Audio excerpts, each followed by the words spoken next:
Assalamualaikum warahmatullahi wabarakatuh. Okey. Alhamdulillah kita bertemu pada video kita pada kali ini untuk meneruskan pengajian akidah kita.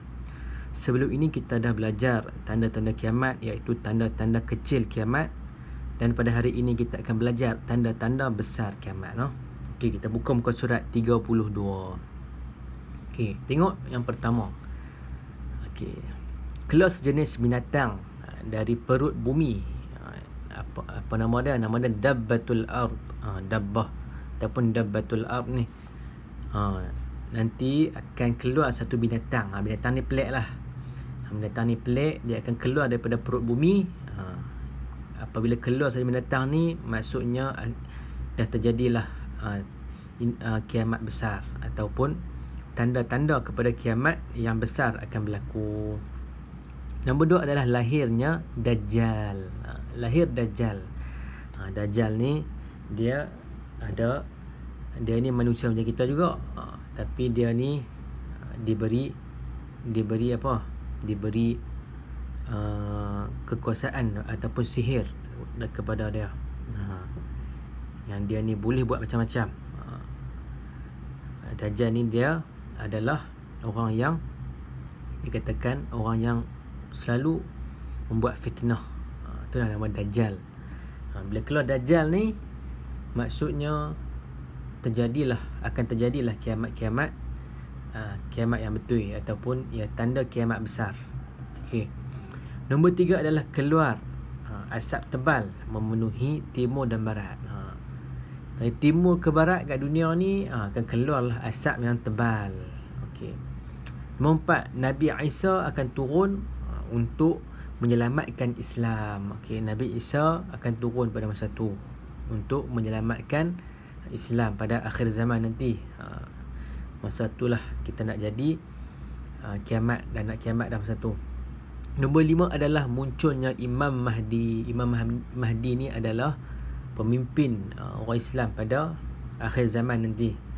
Pada akhir zaman akan terjadilah Imam Mahdi akan keluar, dia akan lahir, dia akan menjadi pemimpin kepada orang Islam nanti. Nombor 6 adalah matahari terbit di sebelah barat. Okey. Apabila matahari ni dia terbit dari sebelah barat, lah ni matahari dia terbit daripada timur dan dia akan terbenam di arah barat. Tapi apabila matahari dia terbit dari sebelah barat sahaja, maksudnya kiamat dah nak jadilah, kiamat yang betul-betul ni. Sebab ni adalah petanda besar kiamat. Jadi pada masa ni kita yang belum bertaubat akan jadi sia-sia sahaja, sebab taubat kita tidak akan diterima selepas matahari terbit dari sebelah barat. Nombor 7, keluarnya Ya'juj dan Ma'juj. Ya'juj Ma'juj ni adalah satu kaum. Mereka ni manusia juga. Mereka ni akan keluar, mereka akan membuat kerosakan pada muka bumi ni. Nombor 8 adalah diangkat Al-Quran dan perkara yang baik ke langit. Okey. Diangkat Al-Quran dan perkara yang baik ke langit. Okey. Pada zaman ni, pada akhir zaman nanti, Al-Quran ni dah tak ada dah. Jadi siapa dia yang tak ingat Al-Quran, siapa yang tak hafal Al-Quran, jadi mereka ni tak akan dapat mereka tak akan dapat membaca Al-Quran. Sebab Al-Quran akan diangkat ke langit. Okey. Nombor 9 adalah runtuhnya Kaabah. Kaabah yang orang dah buat haji sekarang ni kat Arab Saudi tu akan runtuh. Itu maksudnya petanda besar kiamat. Nombor 10 adalah kita akan terdengar tiupan sangkakala pertama. Apabila sangkakala pertama ditiup, jadi habislah, dunia akan musnah dengan sekelip mata sahaja. Okey, nombor 11. Okey. Nombor 11, ada azan tetapi tidak dijawab. Pada masa ni azan ada tetapi tidak dijawab. Okey. Nombor 12 adalah 3 kali gempa bumi. Sekali di timur, sekali di barat dan sekali di semenanjung Arab. Pada akhir zaman nanti akan jadi gempa bumi 3 kali. Di timur, di barat dan di semenanjung Arab. Bila terjadi benda ni, maksudnya akan terjadilah kiamat. Okey. Itu adalah tanda-tanda besar kiamat. Okey. Jadi sebab apa berlakunya kiamat ni? Kita dah belajar sebelum ni apa itu hari kiamat. Tanda-tanda kiamat, hukum kita percaya dengan hari kiamat. Sebab apa pula? Lalu kita nak tahu sebab apa Allah mengadakan ataupun Allah membuat hari kiamat ni, ataupun sebab berlakunya kiamat. Sebab apa? Mesti tak boleh ke kalau kita hidup sampai habis tak ada kiamat? Tapi Allah buat hari kiamat ni untuk apa? Okay. Yang pertama adalah alam ini tidak kekal dan akan musnah. Alam yang kita duduk ni, dunia kita ni tak akan kekal, lama-lama akan musnah. Sebab setiap benda yang ada awal mesti ada pengakhiran dia. Macamlah manusia. Manusia ni dia ada awal dia hidup, kemudian ada pengakhiran dia mati. Sama juga alam kita. Dia ada permulaan dan dia ada pengakhiran dia. Okey, seterusnya adalah kiamat menunjukkan tanda keadilan Allah Subhanahu Wa Taala. Kiamat ni dia nak bagi adil lah. Allah itu adil. Nak menunjukkan bahawa Allah itu bersifat dengan adil. Allah tidak berat sebelah.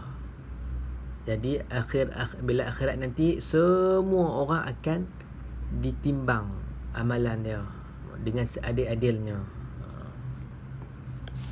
Seterusnya adalah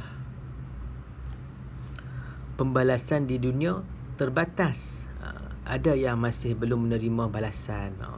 Di dunia ni ada orang yang buat salah tapi tidak mendapat balasan. Ada orang yang buat salah tapi balasan dia tak setimpal.